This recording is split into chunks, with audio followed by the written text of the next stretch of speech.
মাবিউন তালিল কর।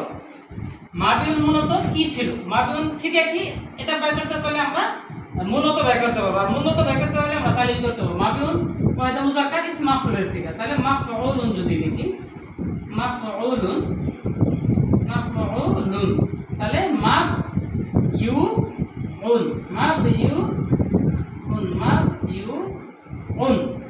তাহলে মাবিউন মূলত কি ছিল? মাবইউন।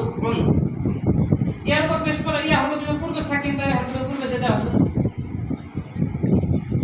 ইয়া হরকতকে পূর্বে দিয়ে দেওয়া হলো। ইয়া সাকিন ও সাকিন, দুই সাকিন একত্র হওয়ার কারণে ইয়াটি পড়ে গেল। ক করবেন, ক যদি ক মাফ ইয়াটি পড়ে গেল, ফলে কি হলো? মাবউন হলো, মাবউন হলো। এখন